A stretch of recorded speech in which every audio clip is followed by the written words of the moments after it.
Hello student, कैसे हैं आप लोग। स्वागत है आप सभी का पांडे जी टेक्निकल के एक नए वीडियो में। आप सभी के सामने बहुत ज़्यादा प्रॉब्लम इस बात की रहती है कि जो स्टूडेंट डिप्लोमा कर लेते हैं तो उनके पास बीटेक करने के लिए क्या क्या रास्ते हैं, क्या आप डिप्लोमा करने के बाद बीटेक कर सकते हैं या नहीं।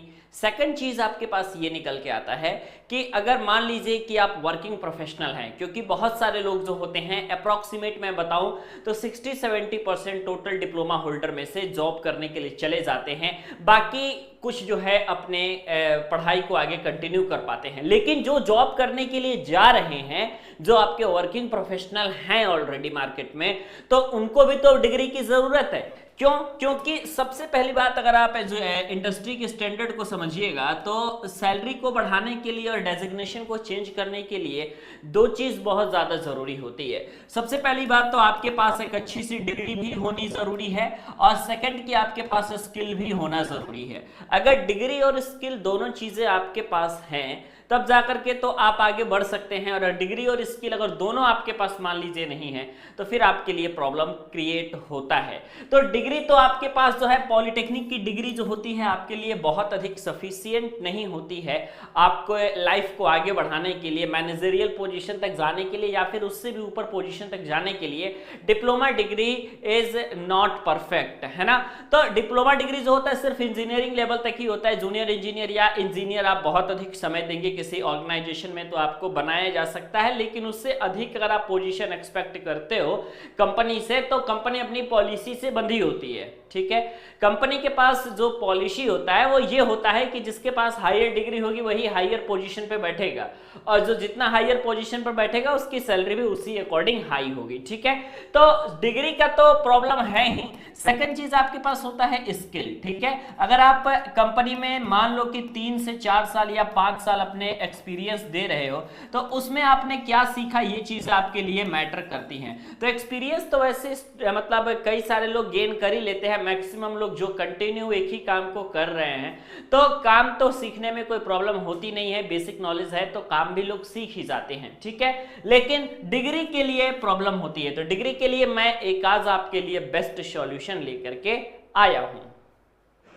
इसके लिए हम आपको रिकमेंड करते हैं एक फ्री वेबसाइट collegevidya.com। यहाँ पे सिंपल आपको यूजी कोर्सेज के ऑप्शन पे जाना है, बीटेक आफ्टर डिप्लोमा के ऑप्शन को सेलेक्ट करना है। उसके बाद कुछ बेसिक जानकारी आपसे मांगी जाएगी, सभी बेसिक जानकारी को फिल कर लेना है। और इसमें दो चीज़ें बहुत इंपॉर्टेंट है, स्पेशलाइजेशन और इसके अलावा हाईएस्ट क्वालिफिकेशन। इन दोनों को अगर आप फिल करके फाइंड बेस्ट यूनिवर्सिटी के ऑप्शन पर सेलेक्ट करेंगे आपके मोबाइल फ़ोन पर OTP जाएगी और कुछ बेसिक जानकारी आपसे पूछी जाएगी। ये सारी बेसिक जानकारी आप लोग को फिल कर देनी है। और सबसे अच्छी बात यहाँ पे ये है कि आप अपने फीस को EMI में भी पेमेंट कर सकते हैं। सारी बेसिक जानकारी यहाँ पे आपको फिल कर लेनी है। फिल करने के बाद आप सबमिट के बटन पे क्लिक करेंगे, आपके पास बेस्ट कॉलेज विद्या की वेबसाइट पे आप अपनी टॉप मेंटोर के द्वारा फ्री ऑडियो वीडियो काउंसलिंग करवा सकते हैं। इसके अलावा सबसे अच्छी बात यह है कि यहाँ पे आपको प्लेसमेंट असिस्टेंट और सारी चीज़ें अवेलेबल आपकी होती है। इसके अलावा करियर बूस्टर प्रोग्राम 6,999 रुपये का आपको मिलता है बिल्कुल फ्री। इसके अलावा अगर हम बात करें तो एक और प्रॉब्लम आपके पास निकल के आती है, वो है बीटेक में ब्रांच रिलेटेड प्रॉब्लम, ठीक है। जैसे मान लो कि कोई डिप्लोमा में स्टूडेंट्स है और उसने जो है अपनी पढ़ाई मैकेनिकल इंजीनियरिंग से की, ठीक है, मैकेनिकल इंजीनियरिंग से की, लेकिन डिप्लोमा के बाद वो जो है काफी ज्यादा सेटिस्फाई नहीं हो पाया अपने जॉब को लेकर के, और उसको ऐसा लगता है कि भैया जॉब अब हमारे लिए बहुत अधिक मुश्किल हो रही है मैकेनिकल के फील्ड में और उतना अधिक करियर का ग्रोथ नहीं है। तो जब वो बीटेक करेगा तो उसके पास क्या बेस्ट ऑप्शन है भाई। सबसे पहली बात आप समझिए कि बीटेक अगर वो कर रहा है तो उसके पास एक गोल्डन अपॉर्चुनिटी है, और वो गोल्डन अपॉर्चुनिटी है बीटेक में ब्रांच को चेंज करने का, ठीक है। मतलब आपके पास ऐसा कोई भी दबाव नहीं रहता है, जैसे कि आपने डिप्लोमा मैकेनिकल से किया है तो आप ईसी के सेक्टर में नहीं जा सकते, डिप्लोमा मैकेनिकल से किया है तो आप आईटी के सेक्टर में नहीं जा सकते, ऐसा कोई भी दबाव दोस्तों नहीं होता है, ठीक है। तो इसलिए डिप्लोमा अगर आपने मैकेनिकल से कर भी लिया है तो फिर भी आप अपने इंटरेस्ट के अकॉर्डिंग चाहे तो ईसी ब्रांच भी चुन सकते हैं, चाहे तो सीएस ब्रांच भी चुन सकते हैं, चाहे तो आप आईटी ब्रांच भी चुन सकते हैं, और चाहे तो आप सिविल भी ब्रांच चुन सकते हैं, जिसमें इंटरेस्ट हो उसमें जा सकते हैं। तो इस चीज की आपके पास छूट रहती है। प्लस एक और छूट जो आपके लिए निकल के आती है वो होता है आपका ईयर का छूट, ठीक है।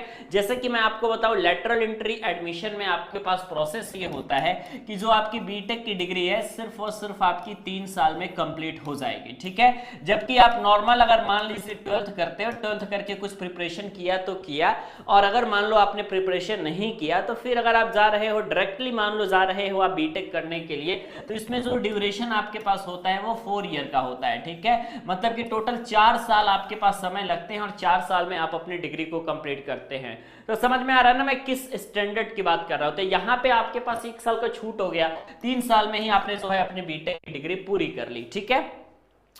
और देखिए मैं आपको बताऊं तो आपके पास जो डिग्री है, चाहे आपने जो है वर्किंग प्रोफेशनल के दौरान गेन किया है या फिर आपने जो है रेगुलर डिग्री की है, उन दोनों में कोई भी डिफरेंस नहीं होता, ठीक है।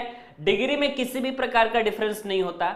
सबसे पहली बात आपको जानना है नौकरी मिलती कैसे है। तब क्या जो वर्किंग प्रोफेशनल हैं उनको भी नौकरी मिल जाती है या फिर जो कंटिन्यू सिर्फ पढ़ाई के दौरान बीटेक करते हैं उनको ही मिलती है। देखिए मैं आपको बता रहा हूं, कंपनियां जो हायर करती हैं वो सीधी सी बात है स्किल के बेसिस पे हायर करती हैं, और स्किल के अलावा वो डिग्री के बेसिस पे भी हायर करती है। डिग्री और स्किल आपके पास दोनों जरूरी है। जैसे मान लीजिए कि कोई अगर आपके पास किसी कंपनी में असिस्टेंट मैनेजर की वैकेंसी निकलती है, तो जब असिस्टेंट मैनेजर की वैकेंसी वहां पे निकलेगी तो जाहिर सी बात है उसमें योग्यता उन लोगों ने क्या लिख दिया है, बीटेक इन इलेक्ट्रॉनिक्स इंजीनियरिंग या बीटेक इन ट्रिपल ई या फिर बीटेक इन इलेक्ट्रिकल इंजीनियरिंग के कैंडिडेट इसको अप्लाई कर सकते हैं। तो मान लीजिए कि वहां पे स्टूडेंट्स ने अप्लाई कर दिया, तो जो डिग्री है वो किस अकॉर्डिंग सेलेक्ट की गई कि जितने बीटेक के लोग हैं, जितने बीटेक के कैंडिडेट हैं, सबने वो चीज अप्लाई कर दिया तो ठीक है, दैट्स ऑल। अब यहां से जो है आपके पास डिग्री का रोल खत्म हो जाता है। तो फिर अगर आपने वर्किंग प्रोफेशनल रहते हुए भी अगर आपने बीटेक किया है तो भी आपका रेज्यूमे यहां सेलेक्ट हो गया बीटेक की डिग्री के बेसिस पे।